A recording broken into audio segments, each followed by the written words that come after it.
Good evening and welcome to this global event lasting for a week and hosted by Truth and Reconciliation, which is a global forum of very, very experienced, very influential, and very committed women, women who are committed to the health of the globe, to personal health, and to health of everyone on this planet. If you can be amazing, why should you be anything less? And this is my foundation stone for today's seminar, Healing the Woman and Raising the Universal Goddess. And even though the subject puts the woman first, healing of the woman, I am going to start with the goddess. And first of all, we need to understand what is this goddess that we speak of? What is this goddess energy? So, whether you are man or woman, whatever your gender might be, deep within us at our divine core lie two sparks of source energy. The energy that was, is, and that shall always be. The energy that is everything, and the energy that is no thing in particular. These two sparks lie within every living being, and gender has nothing to do with it.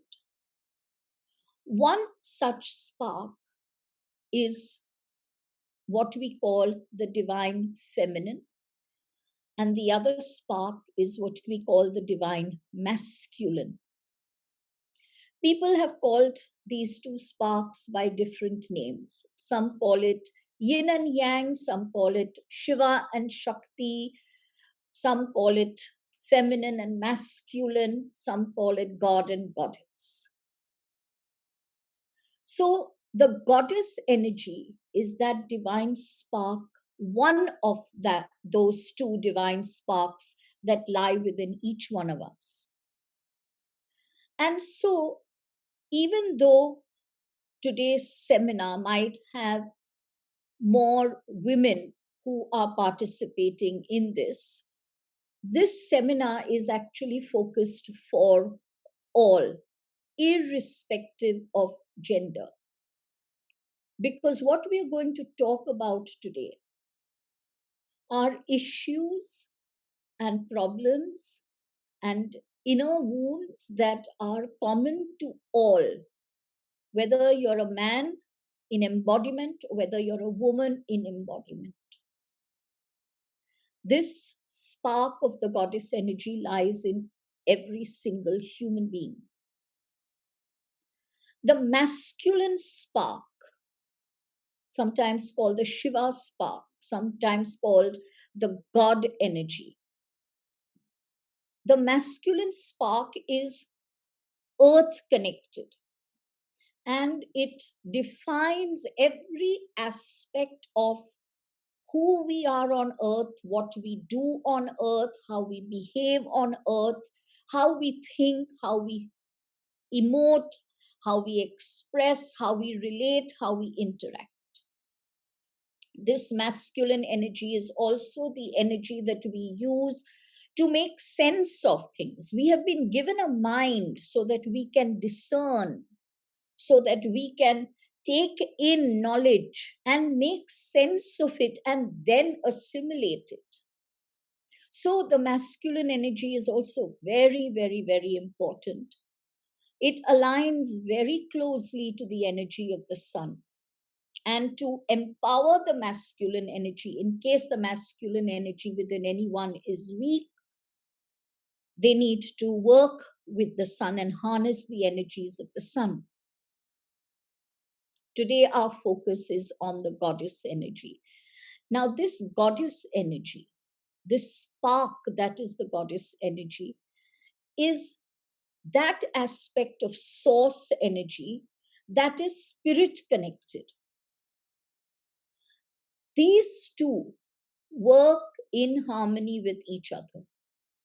And to lead a life that is wholesome, that is positive, that is uplifting, that is free from all kinds of conflict, these two sparks must express themselves outwards also in a state of balance and alignment.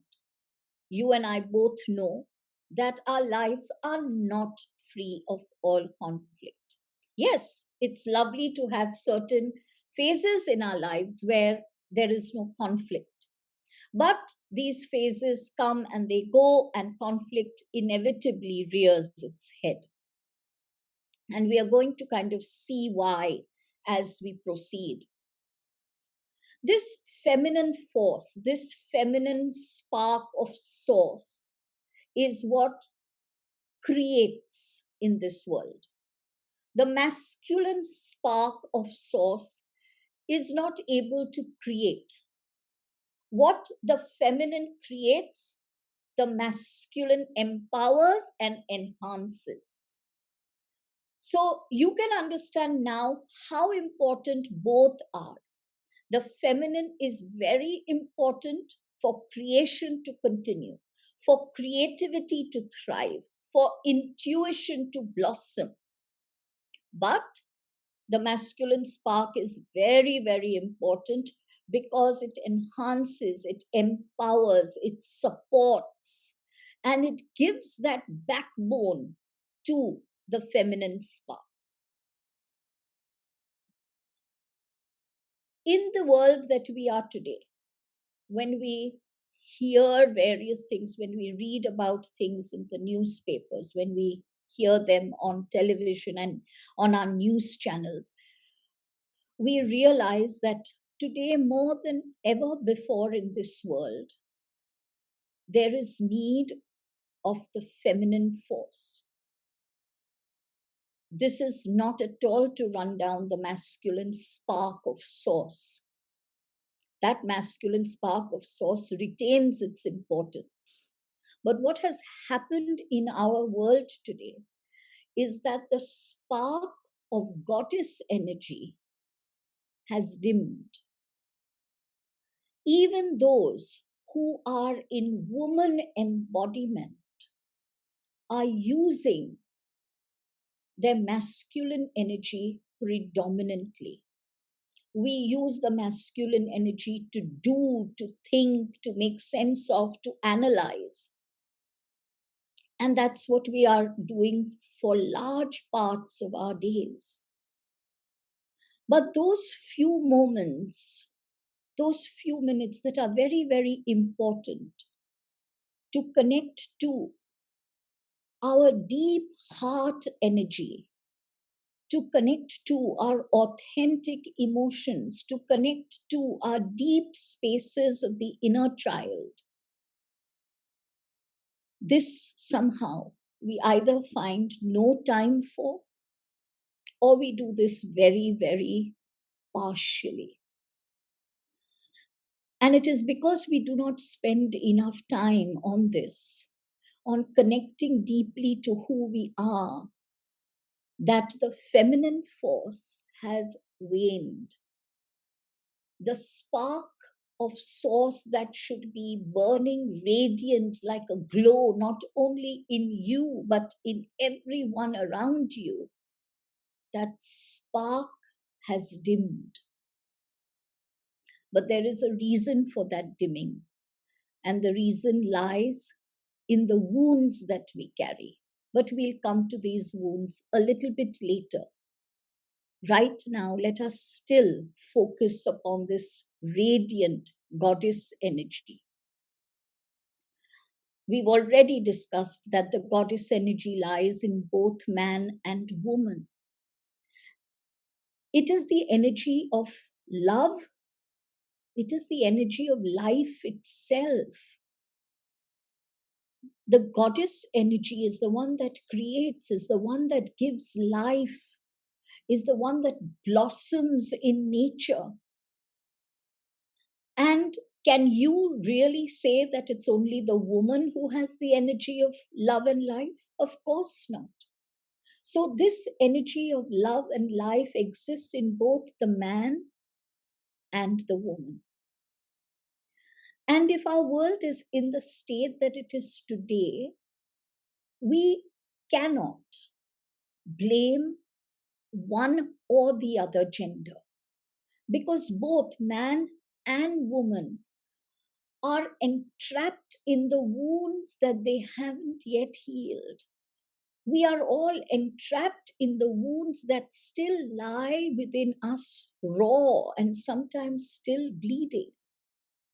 Now, you might believe that, or you might think that these wounds are present only from your current incarnation, and that is so not true. These wounds exist through incarnations. Today, I am a woman, but I could have been a man in so many other incarnations. And similarly, someone who is a man today might have been a woman in so many incarnations. And the wounds that that man of today received when he was a woman of yesterday, those wounds still lie within him. That unhealed woman still exists within him.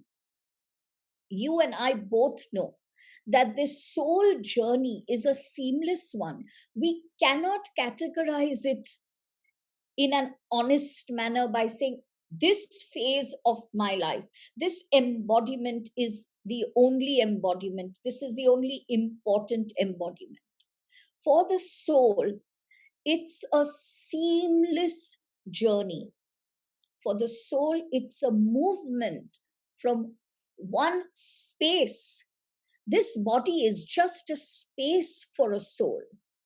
So this journey is just a movement of spirit from one space to another. And it has absolutely nothing to do with limiting itself to any one phase. It continues its journey without stop. And so, what we experienced, maybe even 10 embodiments ago, if that lies raw and unhealed and unresolved within us, it is going to show itself up today.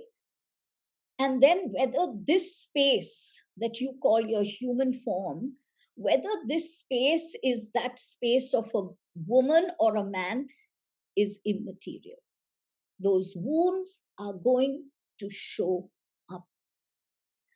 And when we understand that, we are kinder to ourselves and we are kinder to those around us who we also see in pain. But when we deny ourselves this wisdom, when we turn our heads away from this important universal truth, we begin to start judging. We begin to pass comments and abusive statements and harsh descriptions about others. And that is because the two sparks within us, the God spark and the goddess spark, neither are functioning in health. Both have dimmed. And because both have dimmed, their expression is an unhealthy one. So when we say, let us raise the goddess within us, what does that really mean? How do we do this? How do we raise the goddess within us?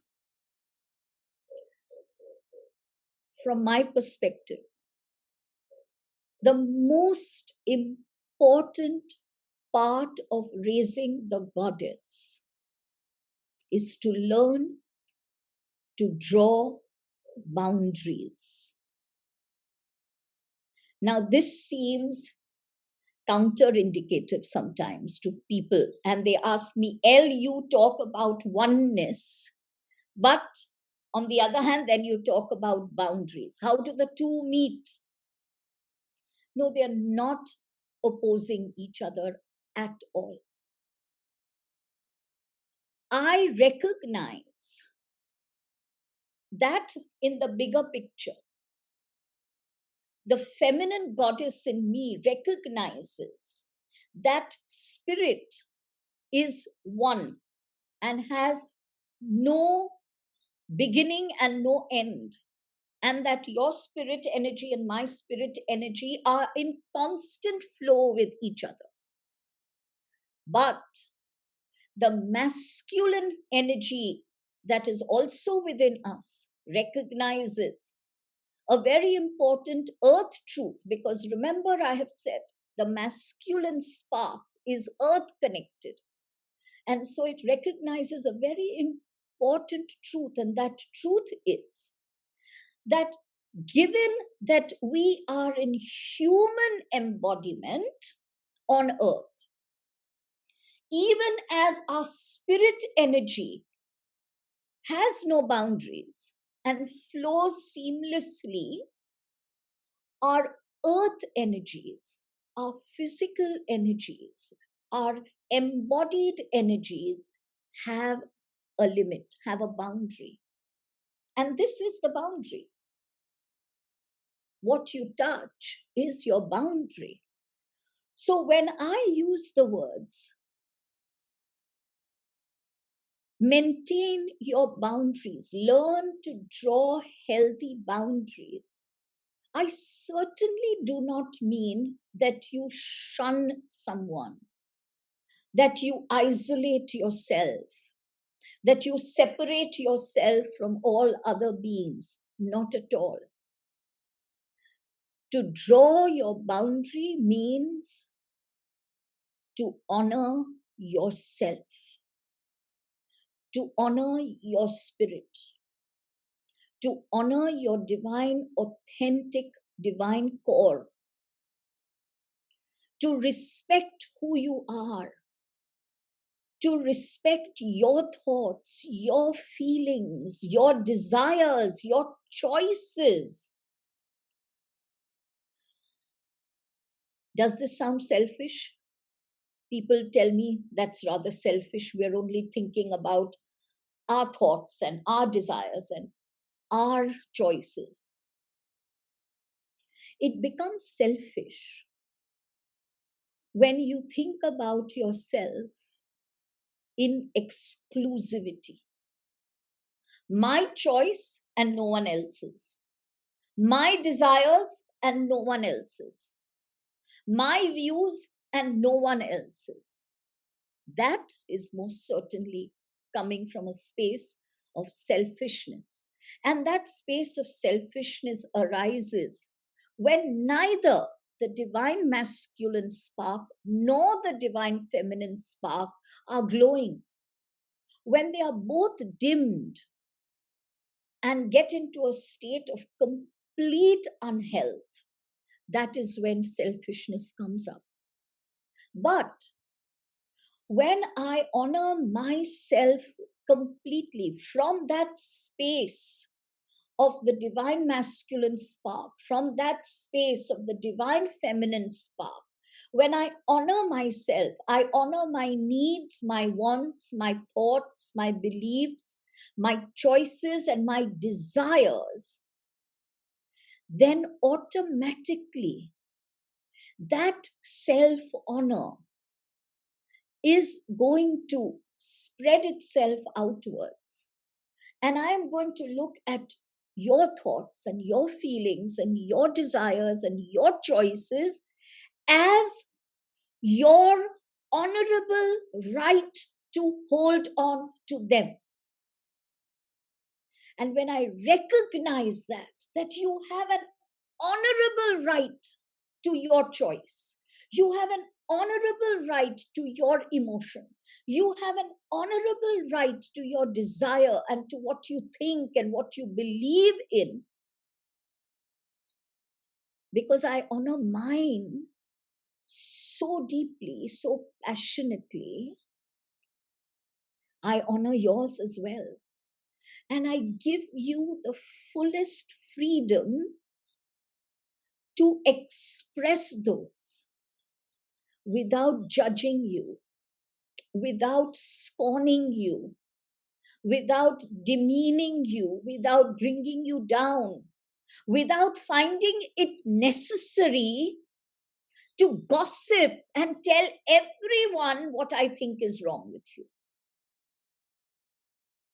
When I find the need to run down another person, oh, there may be so many things I can say to justify my behaviors, to justify my actions. But the truth is that there is an inner need in me, coming from an inner wound in me, that is making me want to run you down. And whether I do that privately with you or whether I do it and tell everyone is immaterial. So learn to have your boundaries. It's almost as though you tell people who cannot respect you, you tell them, hey, you come thus far and no further. I won't allow you to overstep, to abuse me, to violate my rights, to walk over my needs.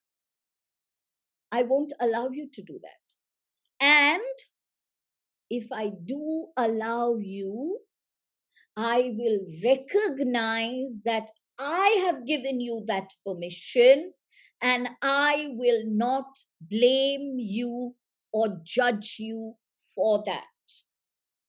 And that is raising the goddess, the taking on of 100% responsibility. So you can either draw your boundary and say, thus far and no further, which means you can either remove yourself from the scene entirely. You can, if it's not possible to remove yourself from the scene energetically. When you react, when you get upset, when you feel fearful, when you feel the need to rage and to take revenge, let us say, you are getting entangled. You have not removed yourself. So, yes, sometimes it is not possible to remove ourselves physically. That is when we remove ourselves emotionally. That is when we remove ourselves energetically. That is when we recognize that the spark of the divine God and goddess in the other is dimmed because of the wounds they are suffering from. But those wounds are theirs to deal with. Those wounds are theirs to heal. They are neither your responsibility nor your burden. We stop ourselves from drawing our boundaries in another way. And I have seen, when I am working with my clients, that this is more true for women. I know I'm making a generalization, but I have found that this is more true for women than men. Women, yes, I know I'm making a generalization. Women want to rescue, they want to save. Then, whether it's your partner or your child or a parent or a friend or a staff member, immaterial. There is this need in women, in a large number of women, to rescue, to save. So we see something which we think is wrong, and we just want to change that. And we give ourselves the reason. Maybe it's an excuse, maybe it's a reason.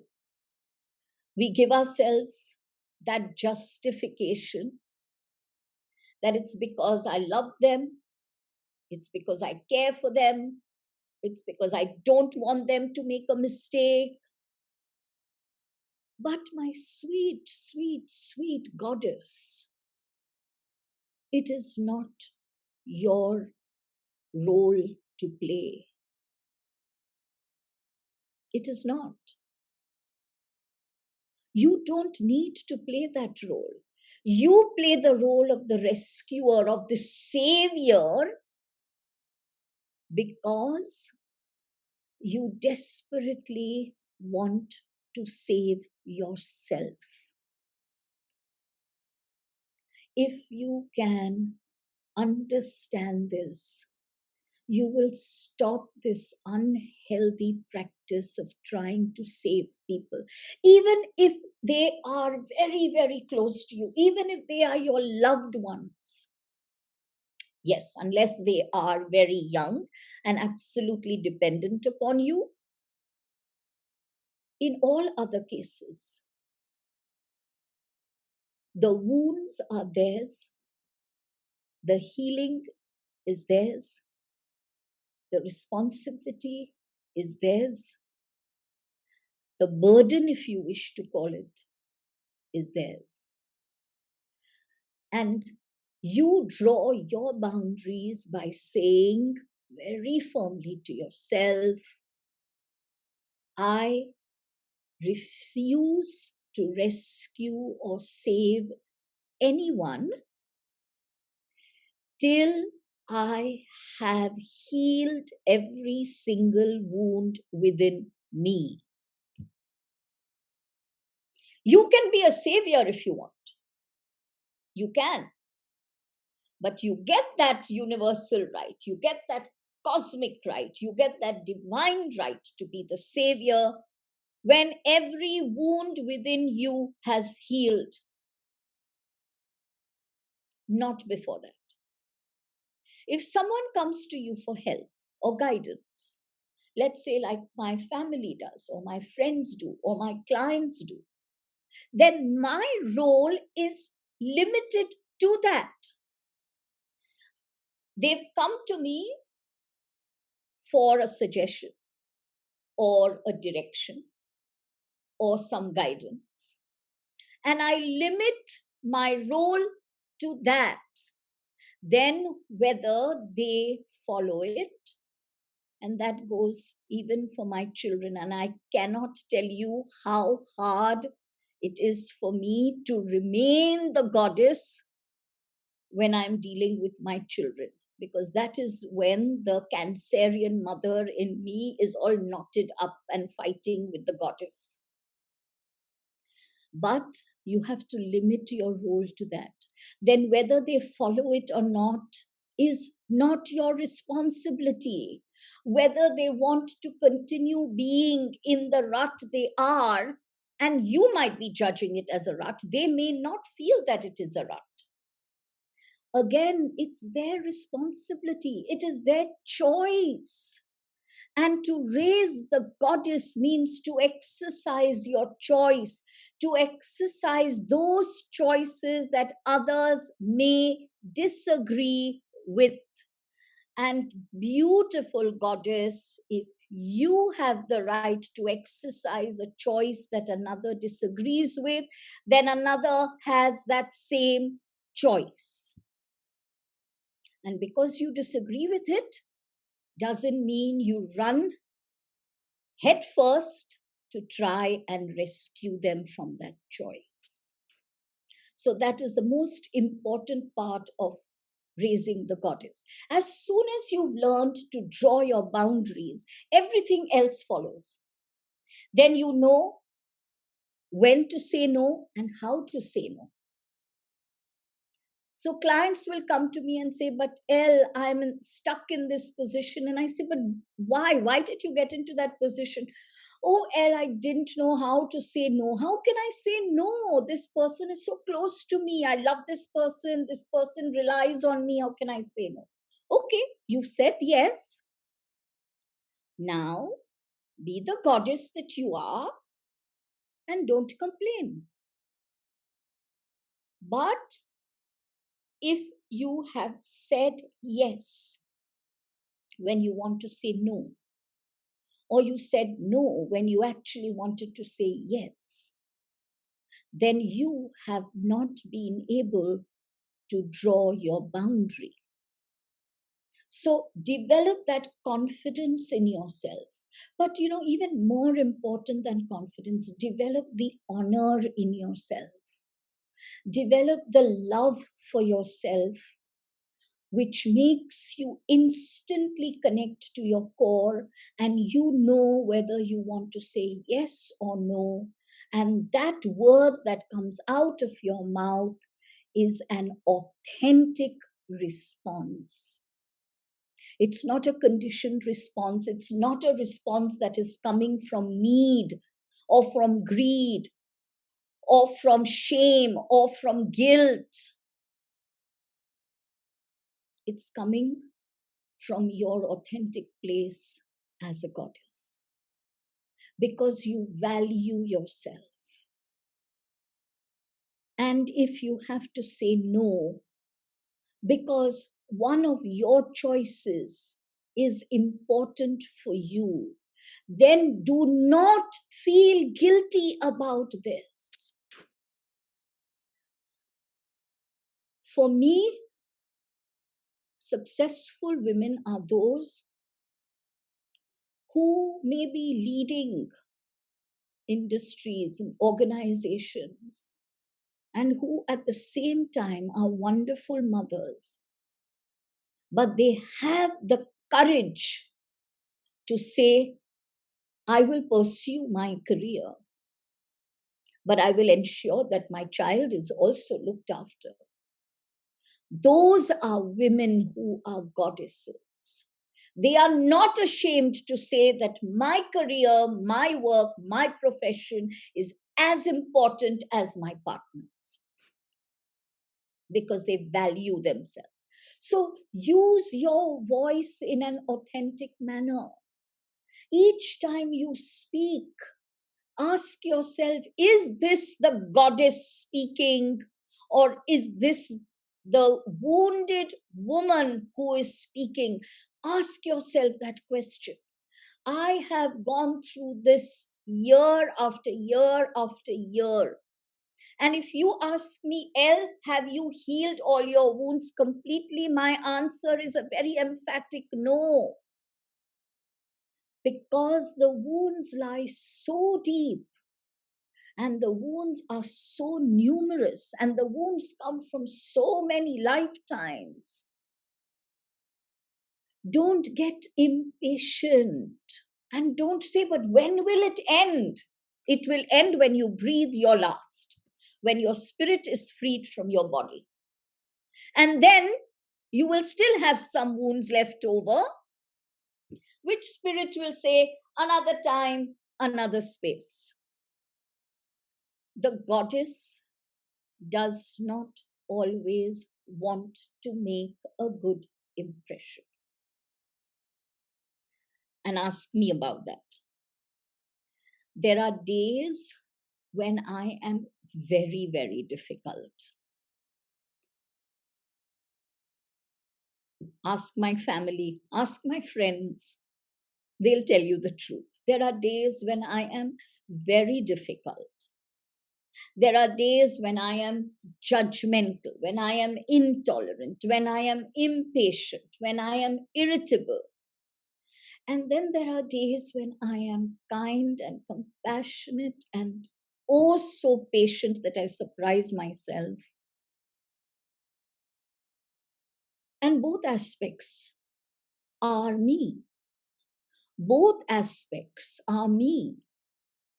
The irritable and annoyed and angry and difficult Elle is the wounded woman, and the kind and compassionate and loving and patient and giving and embracing El is the goddess. I am the woman and I am the goddess, and I deny neither.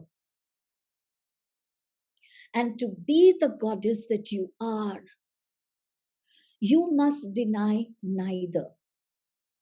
And you know, just as there are days when you are difficult, and there are days when you are not difficult, there will be days when a person may not like you, and then there are days when that same person may like you. Are you going to continue to seesaw your emotions, your attitudes, and your behaviors by depending upon that person? A goddess does not yearn or need to be liked. It's lovely to be liked,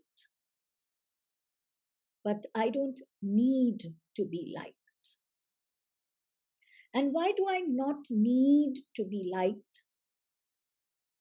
Because I like myself. And if you don't like me, you have the right, you have that honorable right to make that choice. You have that honorable right to think what you think about me. But the goddess in me does not get entangled in your opinion about me, because I like myself a lot. I truly think I'm wonderful. When I'm angry, when I'm difficult, when I'm really annoying, I still am wonderful.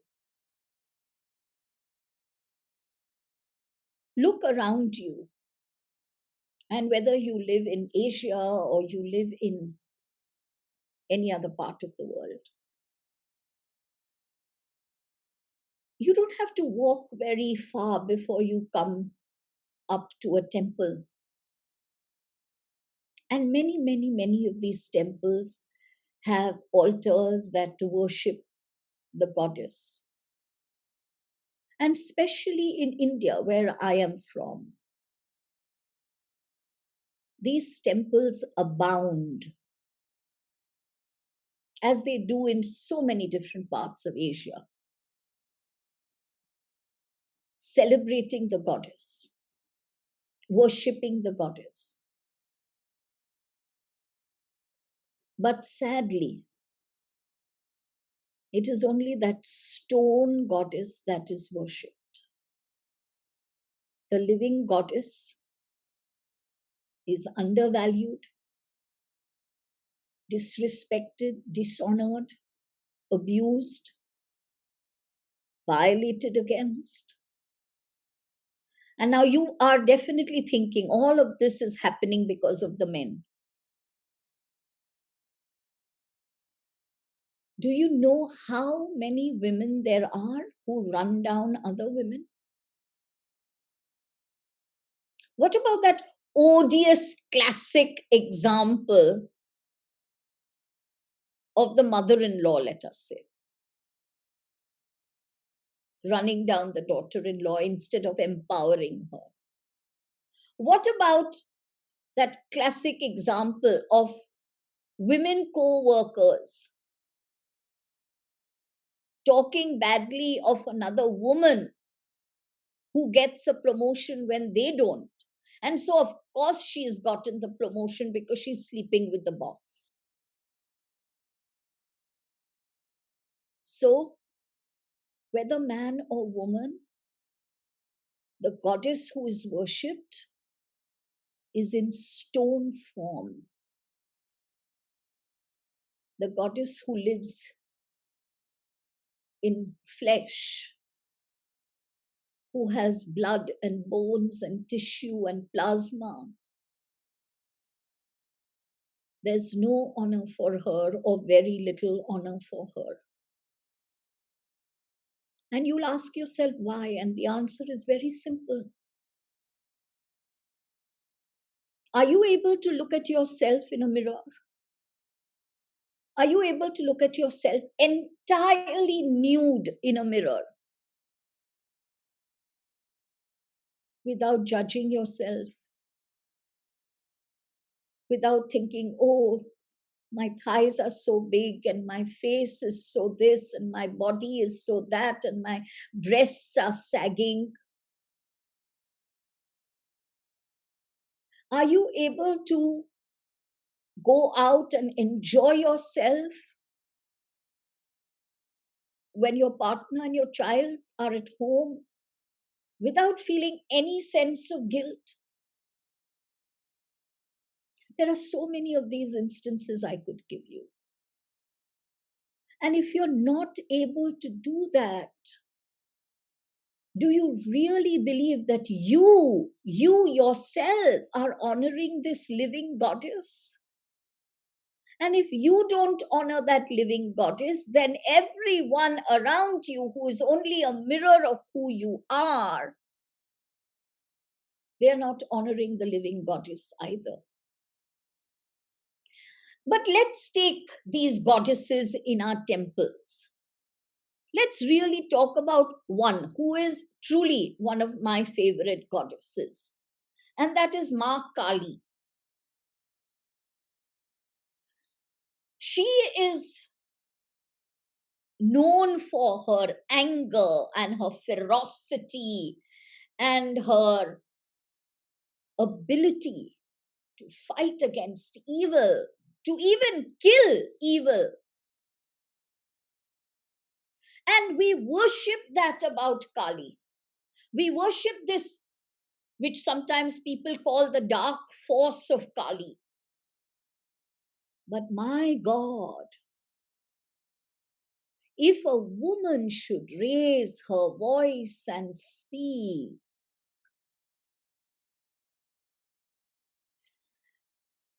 Kali is entirely forgotten. And that woman is told very clearly about the place she must occupy. Those women who are out there fighting for their rights, I am appalled sometimes to read the kind of journalistic reviews that I read, the kind of descriptive labels that are given to these women who dare to fight for their rights, who dare to fight for the rights of others. And these same journalistic reviewers go to a temple and worship Ma Kali. Hypocrisy at its best. But then why are we talking of others? Don't we do the same? Don't we do the same? Where is the goddess in us that allows another goddess to be who she is without judgment on our part? So let's end this here about the goddess and then move on to the woman. So let's end it here by saying the goddess knows her strengths, the goddess knows her vulnerabilities, and she loves herself dearly for both. She expresses both without fear, without guilt, without shame. She gives in to her needs. If she wants to spend a day out of the office just by herself or pampering herself somewhere, she does that. She does not strive to be superwoman. Beloved friends, this is a lesson I have learned in a very, very hard way. I do not need to be superwoman. I can just be who I am. I don't have to work myself to the bone in order to prove something either to me or to someone else. So you don't have to be a superwoman to be a goddess. You just have to be a woman. You have to be a woman who cares for herself, who loves herself, who honors herself, who respects herself, and who does what she knows she needs to do in this moment in order to stay healthy and peaceful and calm and fulfilled.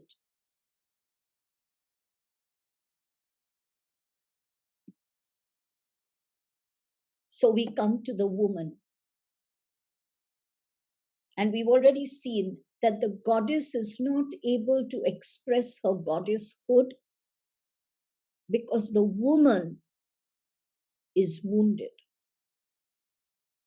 And it's so important to recognize the wounds that lie within us. And some of these wounds are simpler and easier to heal and move beyond, and some of them seem so stubborn and just go on. And however much you might try, parts of that wound, essences of that wound still remain. But does that mean you stop trying? Never. You continue to recognize the wounds that remain. You continue to strive to heal those wounds, even when you might believe that, I don't think I'll ever be able to heal those wounds. Yes, sometimes you might believe that, and it's okay to have that one moment of so called weakness, as long as you rise up again in strength. The most important for me of all the wounds that I'm going to discuss is the mother wound. Again, whether we are from the East or the West, women and men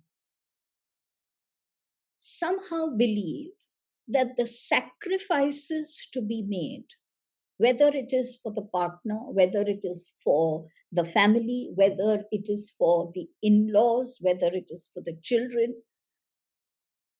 the sacrifices have to be made by the woman. I find it very, very delightful when I read, especially these are accounts that come from the West more than from the East. But slowly, the East is also catching up there, slowly. When I read accounts of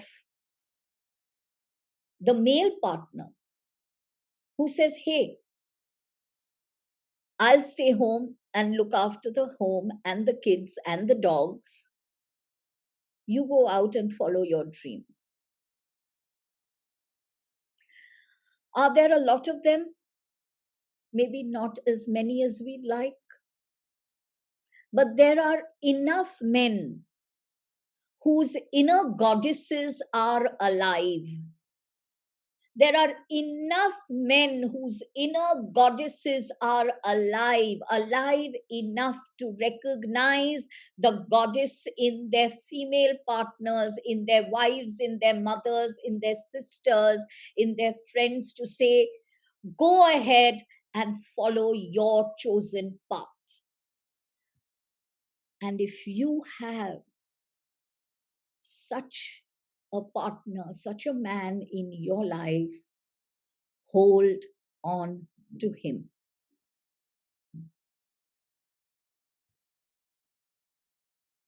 And just as the man has to have his female goddess alive in him, the woman also has to have her female goddess alive in her, so that she does not judge another woman and say, oh, I don't know what kind of a woman she is. She's more interested in her career than in her children.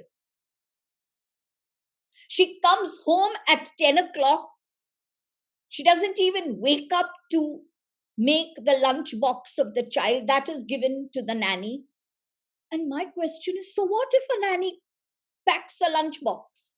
How does it take away the love of a mother if a nanny is packing a lunch box? But these are the silly and trivial judgments that we make of women as women, because our inner female goddesses are not up and arisen. So, this mother wound, it brings guilt, it brings shame, it brings so much needless inner conflict. I am a huge fan of the program Master Chef, especially Master Chef Australia. Huge fan, because I love cooking. And I am intrigued. Season after season, there will be a few women there who will share honestly that for many, many, many years, they sacrificed their dream because it did not fit in either with the family plans or with the children. And then suddenly, in their 50s, in their late 40s, sometimes in their 60s, they ask themselves, if not now, then when? And they take the courage to follow their dream. And I love that about them, but I'm also sad that half a lifetime went and they couldn't follow their dream. Because as women, we have been conditioned by this mother wound. And this mother wound we have carried incarnation after incarnation. No one thinks anything is wrong if the father comes home at 12 midnight and doesn't see his children because he's earning, he's providing. But if the mother is earning and providing, she is a horrible woman, so selfish, because she's pursuing her career.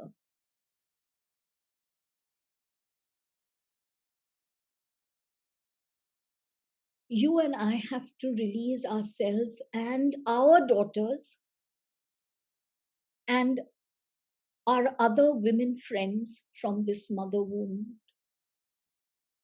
We have to help ourselves and others to heal from the mother wound.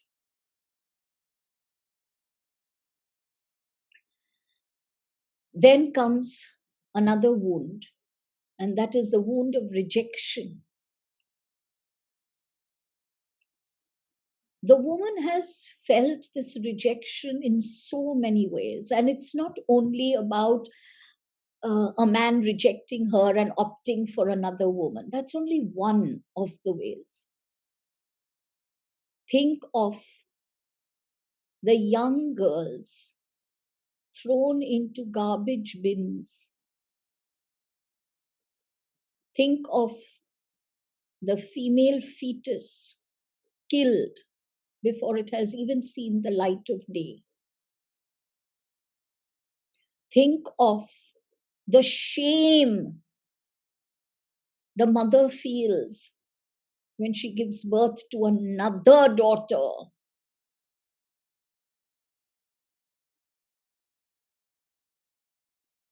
Rejection upon rejection.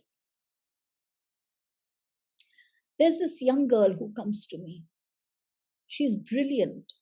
She fared so well at school and at university.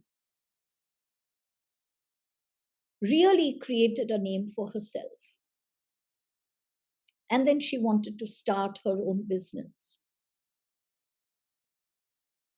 And she was told by her parents, whom she asked for help, we don't have the money to help you. You go get married and now go to your husband and let him do whatever. The money that we have will go to your brother and he can set up his own business.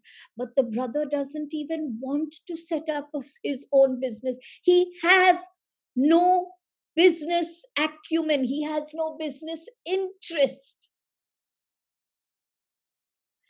So this young girl decided, I'll do it on my own.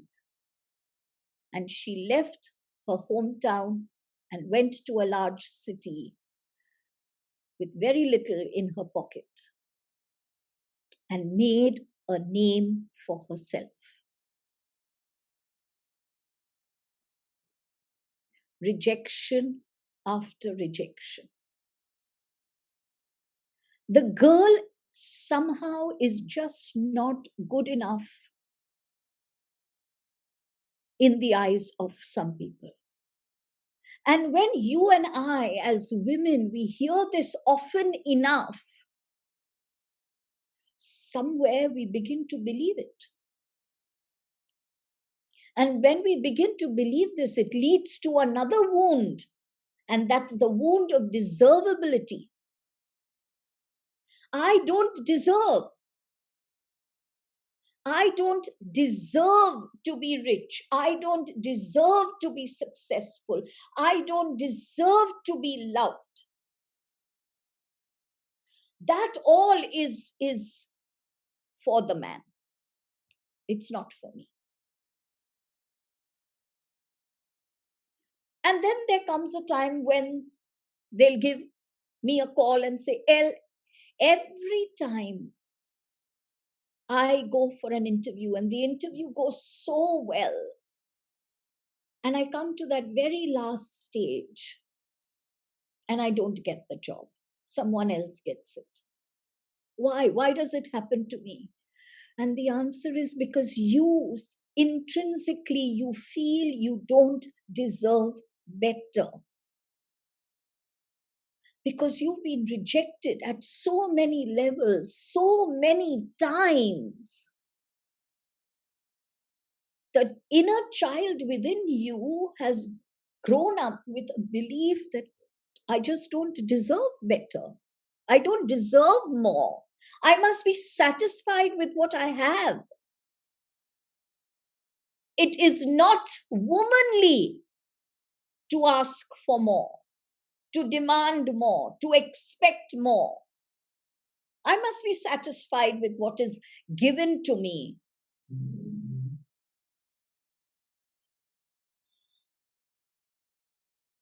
And whether it is this lifetime or it's a lifetime 10 lifetimes ago, every single human being, and I mean human being, I'm not only talking of the woman here, every single human being has a wound of being abused and violated against. Remember what I said a little while ago. You may be a woman in this embodiment. You might have been a man in other embodiments. Someone else might be a man in this embodiment, but could be that he was a woman in 2, 3, many more embodiments. Our pages of history from any culture in any part of the world are rich with historical facts of abuse and violence against the woman.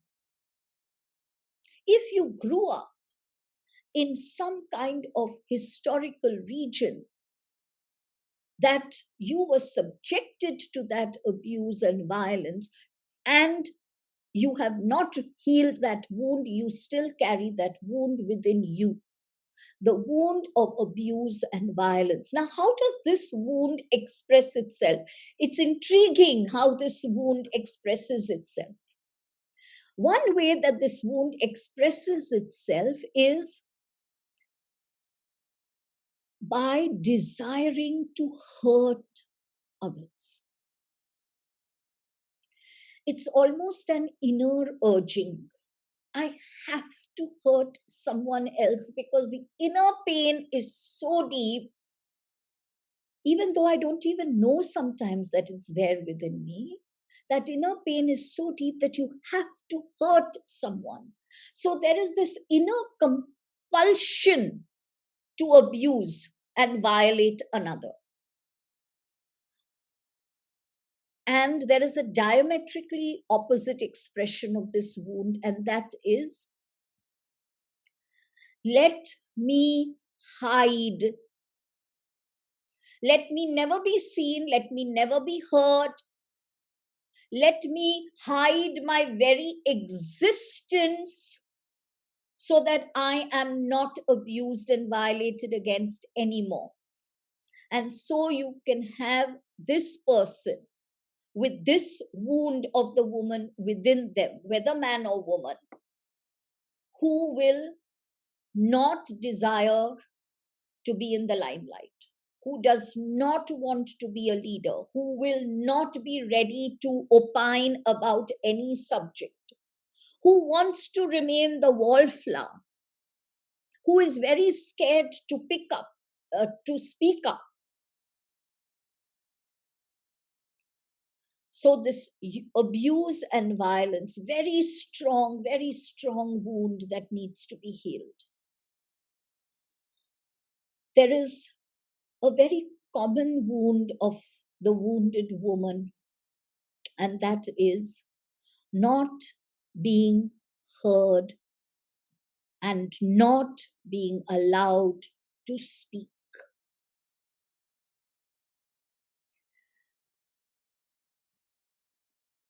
When you travel across India, you'll come across several large castles, palaces, monuments, where you'll see a wall, thick wall, which has very small, often diamond shaped cutouts in the wall, very small.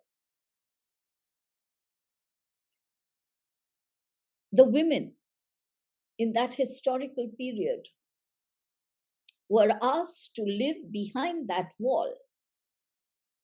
And those cutouts, those diamonds, whether they're round or whatever, are so small that only their eyes could be seen. They were meant to remain silent and unseen.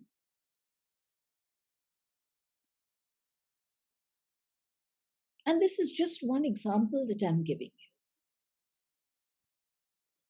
Wherever you are based in the world, whatever culture you come from, maybe you'd like to go back and make a study into it. How were the women zipped? You don't talk because you don't have the brain to say anything. You definitely never argue with a man. You definitely do not disagree with a man. That's a no. I am delighted when I read so many accounts today of young girls from different walks of life, whether they come from, those where we call them downtrodden, or whether they come from rich and high placed stations. They are breaking those chains, and they are saying, I shall talk and I shall be heard. And if you don't want to hear me, you close your ears, because I am not closing my mouth. And when I read about that, I say, yes, goddess, you are arising.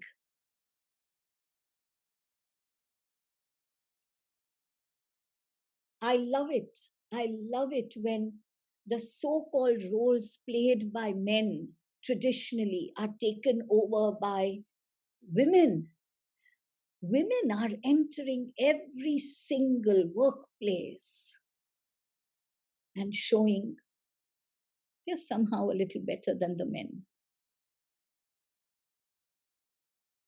I don't remember who I heard the other day on TV, but I was watching some political show. And this political guy, I wish I had noted down his name, but I'm very bad with names. And he said, our world is the way it is because we do not have enough women leading the governments. And I just went, yes, here's a man whose feminine goddess is alive and kicking and well and healthy. He was not ashamed to say that. He recognized that women have the ability to create, to love, to empathize, to nurture. And that is what is essential when you lead a government. Then the wound of, and you may be a little surprised at this, the wound of sensitivity and vulnerability. Have you heard either your mother or sister or a woman friend sometimes rueing and regretting that she is very, very sensitive, as though it is something bad?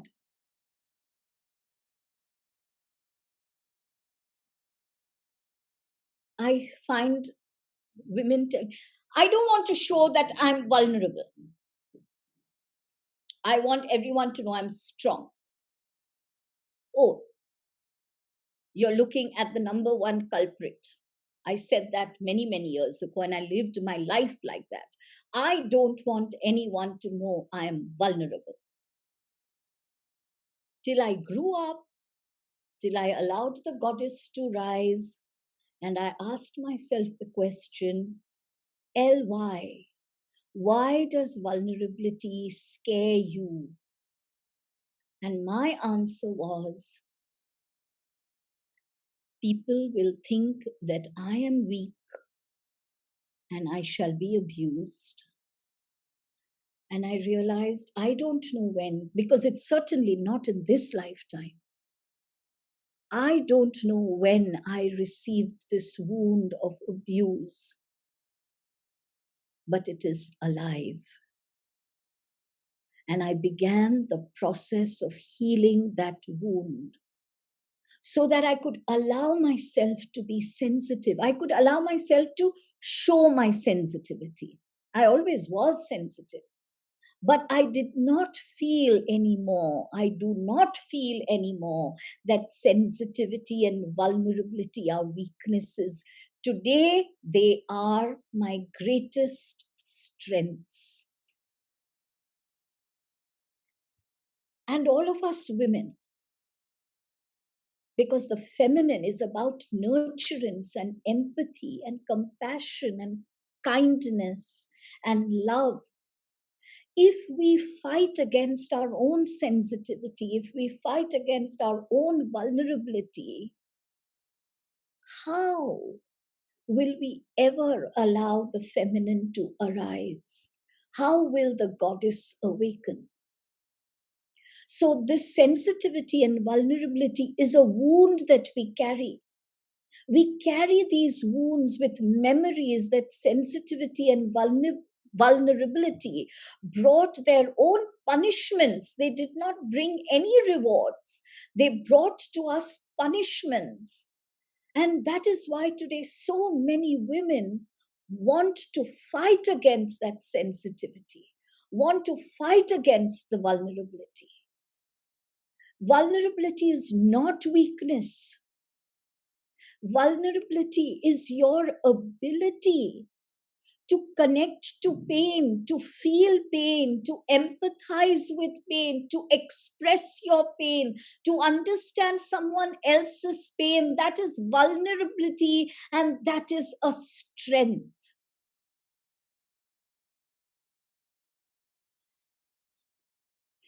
And the last two. One I have already discussed. It starts with the mother wound, and that is the wound of sacrifice. Women are expected to make sacrifices. They are expected to give up on their dreams. They are expected to not demand anything for themselves. And women who refuse to do this, men find these women very threatening, and women find these women repulsive. Women will talk against these women and actually bring them down. What kind of a woman is she that she cannot even make this sacrifice? Every person, man and woman, has the ability to make a sacrifice when it is healthy, when it is needed. But this wound of sacrifice that I am referring to are the demands that are made upon women, are the demands that were made upon women since times immemorial. And with all these wounds, there comes a time when the woman gives up. She just gives up and she resigns herself to her fate and she struggles with the wound of defeat. She's been defeated. She doesn't have the power in her, the strength in her, the courage in her to fight anymore. And she gives up on who she is. She gives up on who she is. She becomes the mother everyone wants her to be. She becomes the daughter everyone expects her to be. She becomes the friend that everyone demands of her. She just plays the roles. She plays the roles. There was this lady, must be in her early 70s. My heart went out to her when she came for her first session. And how she flowered in the sessions that followed. Wow. Truly, I saw the goddess rising. But when she came for the first session, she asked me, Elle, would your cards, would your higher guidance be able to tell you, who am I? I don't know who I am anymore. For years, I played the role of a wife till my husband died. Then I played the role of a daughter-in-law to both the in-laws who were alive then. Then I played the role of the mother. Now I'm playing the role of the grandmother. And my grandchildren are just left. And my children go for endless holidays. Who am I? She cried and I cried. How sad is it when you lose yourself behind all the roles that are demanded of you? What a deep sense of defeat. And if you are feeling that, then you have to fight for yourself and you have to stop playing those roles. Without guilt, without shame, without fear, stop playing those roles. You play the roles you are happy playing. You wear the hats that fit you and make you look jaunty and daring and yummy. Don't wear any other hat. Don't wear those hats that give you a headache. Take them off and say, hey, catch whoever wants to catch. It's not mine.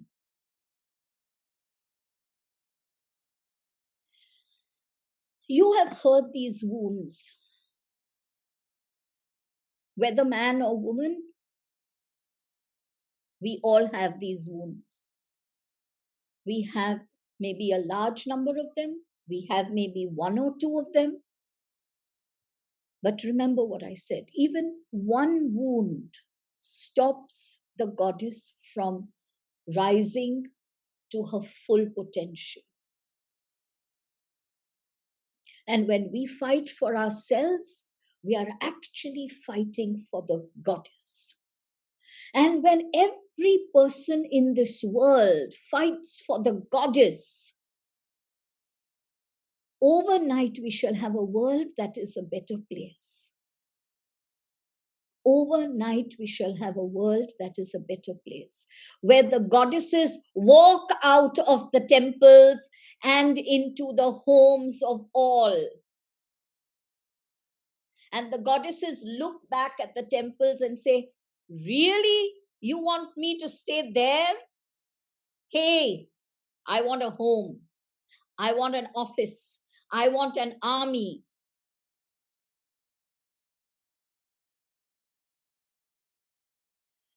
So whatever wounds you have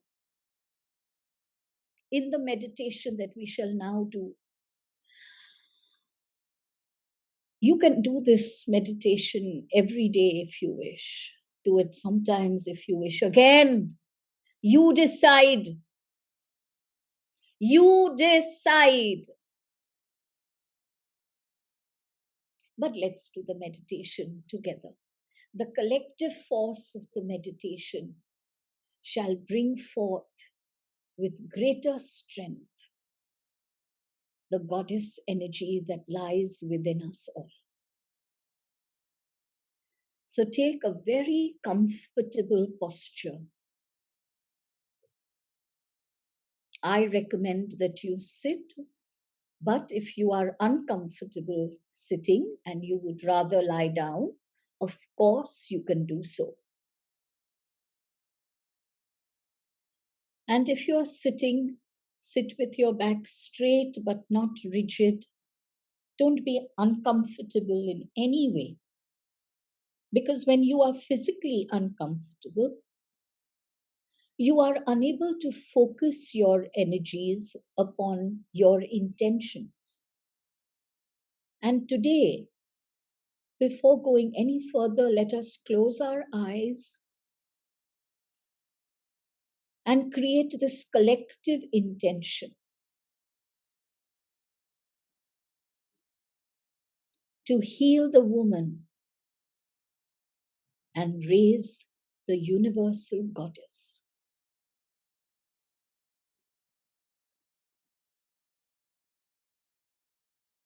Don't think, don't try and feel anything, don't be distracted. Just let yourself be. You are not your name, you are not the role. You are your authentic self. Just be that authentic self. You do not need to impress anyone. Just for these next few minutes, give yourself the permission to be who you are. No guilt, no shame, no disguise, no masks. Just be you, this lovely, gorgeous, beautiful you.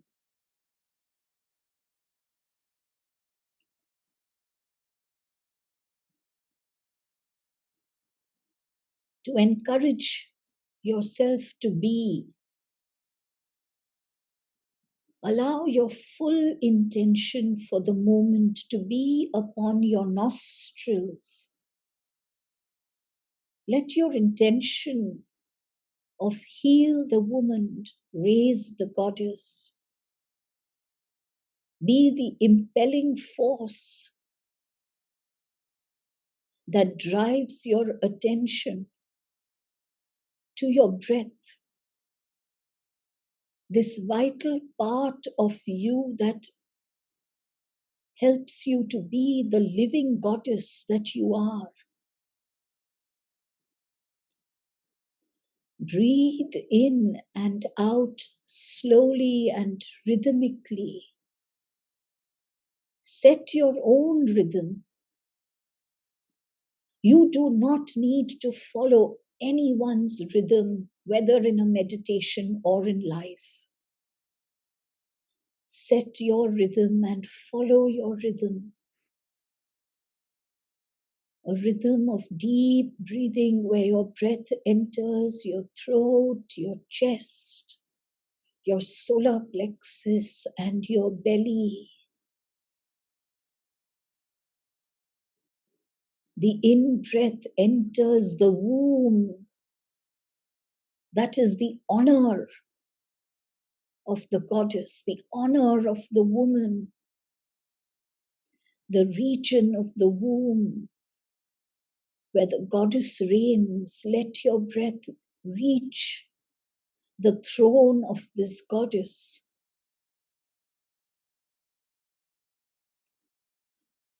And all the unhealthy aspects of the divine masculine and divine feminine, breathe them out completely through your mouth. You can also make a sound as you breathe them out forcefully, like this.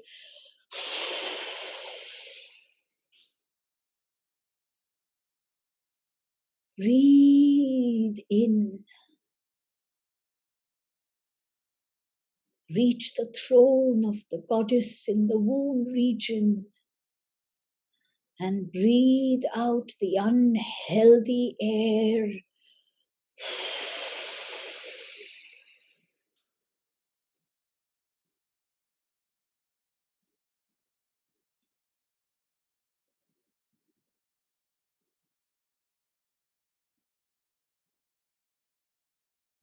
Do this for a few minutes.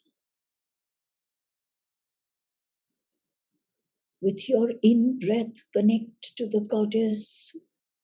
Touch her, feel her, experience her. With your out-breath, throw out everything that stands in the way between you and your goddess.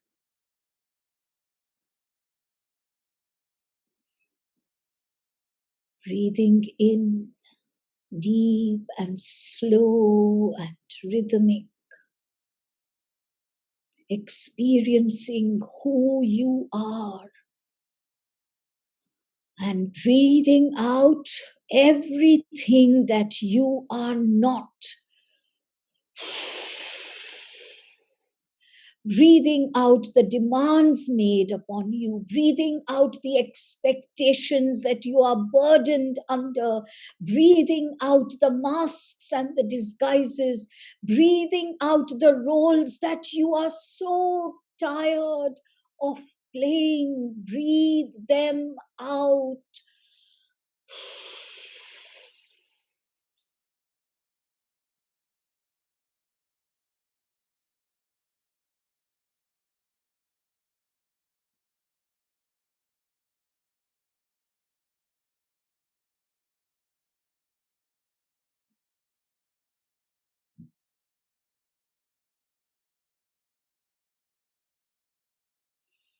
Breathe in the joy, the pride of being the goddess.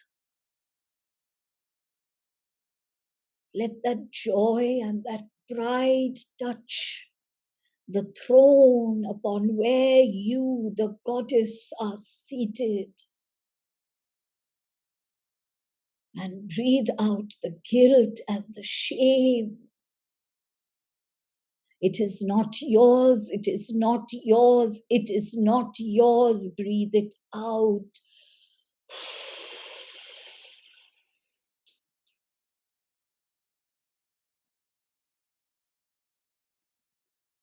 Those who do not see the joy that you are, those who do not share in your honor, those who do not wish to be enriched by your love, they have no place in your life. Walk away, walk away, walk away.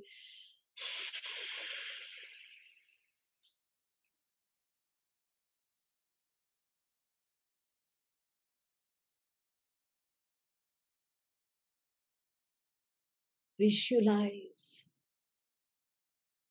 a warm, pure, silver white light flowing down upon you.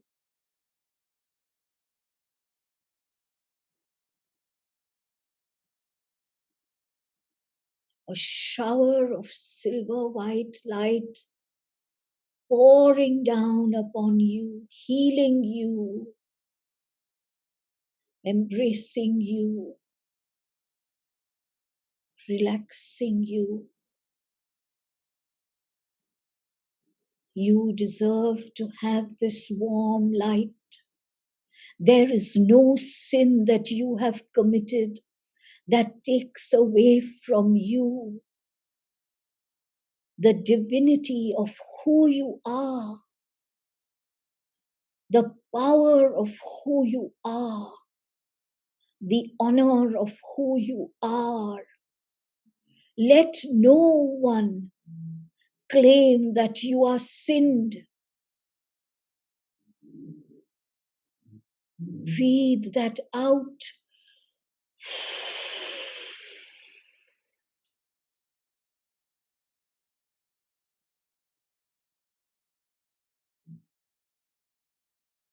This silver white light touches your mind.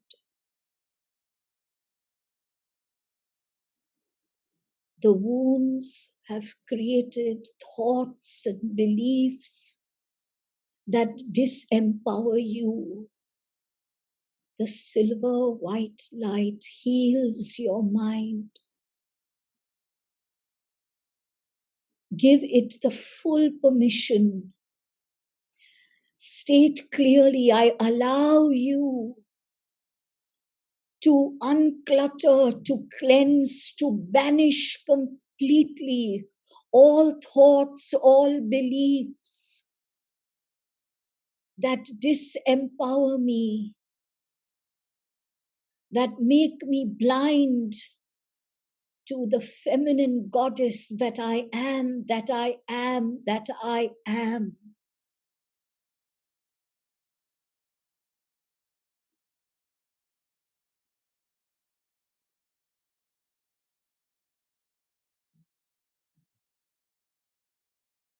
This light goes down into your neck, into your throat, where there are so many words unexpressed, where silence has become a punishment, where there is noise even as you are quiet, where there is tumult even when you remain silent.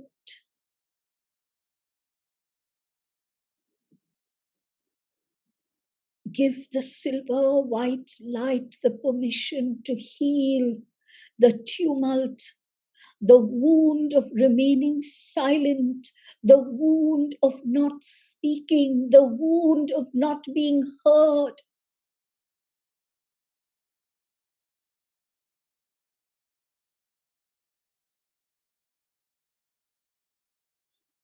You are now giving yourself the permission to have a voice. You deserve to have your voice. And those who do not wish to hear it, they have the right to remove themselves from your voice.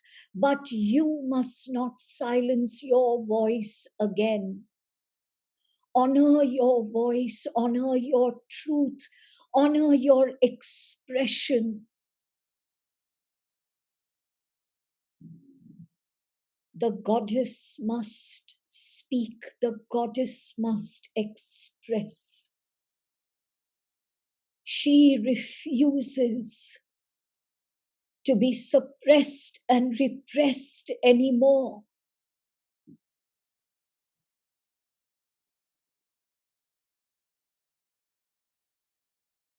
If she wishes at present to express herself through tears, let these tears fall. If she wishes to express herself right now through a screech and a yell and a scream, do that now. Let it come out of you.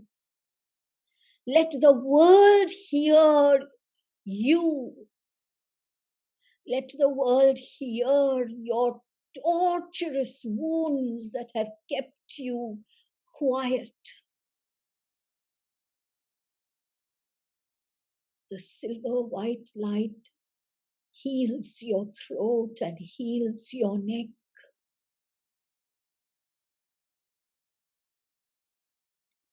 And the neck and the shoulders that have often seemed so painful because you have resigned yourself to your fate are also being healed.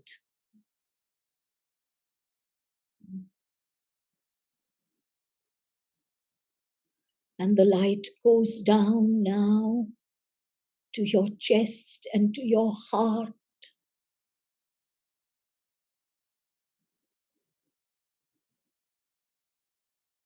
The wounds of being deceived, of being betrayed, of being rejected, of being abandoned, of not being nurtured, of not being loved, of not receiving the mothering, the fathering, the parenting that you deserve. These wounds are being healed. Give full permission to the silver white light to heal the wounds that strangle your heart, the bleeding heart that dares not reveal itself even in silent tears. Give the silver white light the permission to heal these wounds. Give yourself the permission to have fun again, to laugh again, to be spontaneous again. Give yourself the permission to stop being the superwoman, to be only and only what you are in any given moment. Nothing more and nothing less.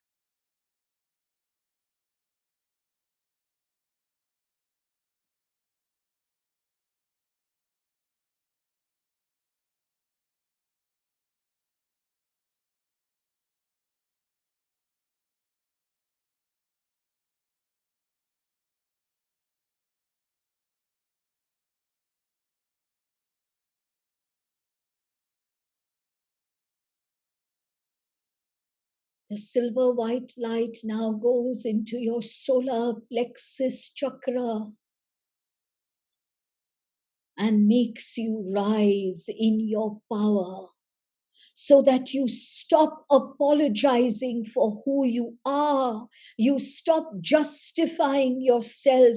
You stop giving excuses for doing or not doing what it is that you wish to do. Be who you are. Do what you desire. Have honor in your choices. Have honor in your desires.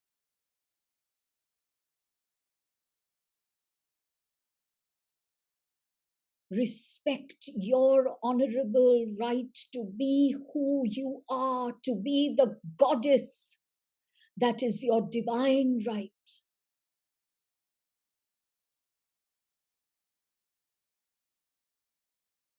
As the solar plexus heals, the goddess awakens. She opens her eyes and sees that the world around her is the world that she created. She has the ability to create. She is the force of creation. She is life. She is love. She is the power that creates and creates and creates without end. Without her, this world would not be. Without her, this world would crumble and die.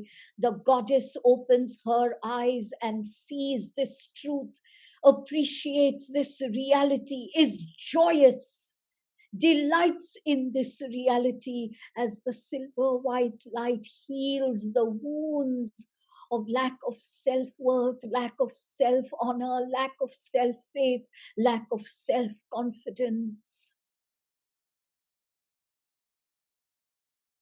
Step out of your meekness, step out of your timidity.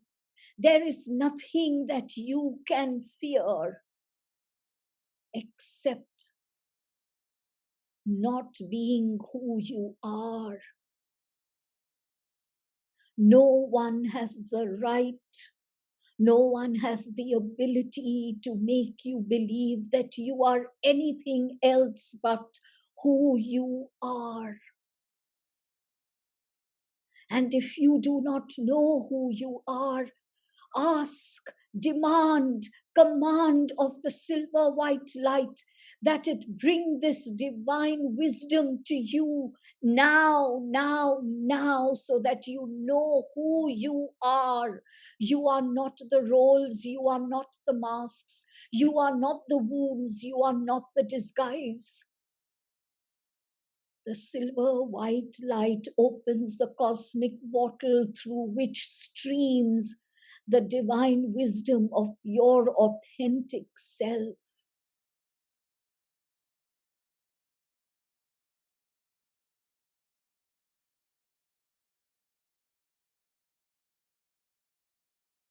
And the silver white light enters the womb region, the dominion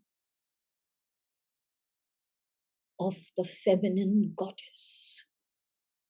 This is her throne. This is her palace. This is her kingdom. This is where she reigns supreme.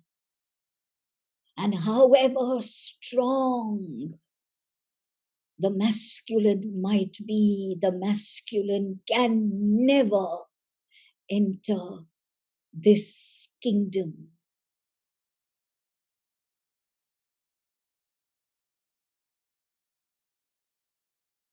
But this is also the place where the wounds live. This is where the wounded woman lies upon the floor in fetal position. Walk up to this woman and sit by her side and embrace her and caress her and tell her it is okay to stand up now. It is time. Guide her up, support her up, and hold her as her trembling legs take her gently towards the throne and very, very tenderly help her to sit upon this throne. Help her to settle into this throne that is hers by right, but which she had forgotten about, forgotten that it even existed. Help her, support her, embrace her, hold her, and do not let her forget for even one moment more that the wounded woman is in reality the divine goddess.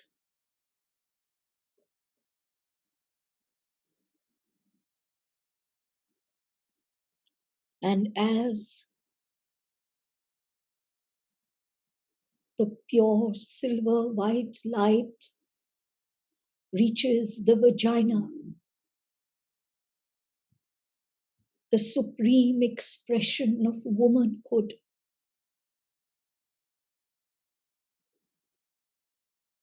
Your entire body settles into a space of nothingness. You recognize that you are not this body, that you are the spark of Source, the divine feminine, the goddess. And in this space of nothingness, let your hands touch every part of your body, caress your body, and love this vehicle that has agreed to play its part to house the throne of the goddess. If this vehicle is not this, then it is nothing, it is nothing, it is nothing. Caress this body that has agreed to house the throne of this goddess. Caress your body. Do not be ashamed to touch your breast, to touch your womb, to touch your vagina, to touch your heart, to touch your face. Touch every part of you, your womanly hips, your thighs, your feet, your hands, your hair. And wherever you think you are flawed, whichever part of your body you have earlier not liked, touch that part even longer and say, I love you, I am proud of you, I am proud that you are exactly as you are. I desire nothing else from you. I respect you, I love you, I embrace you, I honor you exactly as you are. I see your beauty and I forgive myself for having seen what I thought was ugly.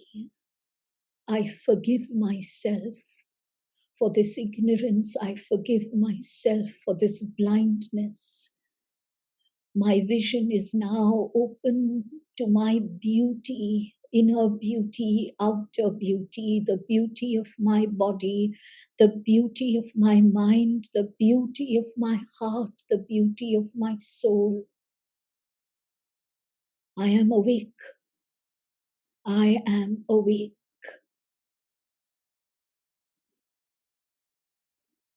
No more shall I play the role of the victim. I honor the wounded woman and I shall heal her every day. But I shall never allow myself to play the victim again, for I know who I am. I know who I am. I am the goddess. I am awake. I am alive. I have risen. I have risen.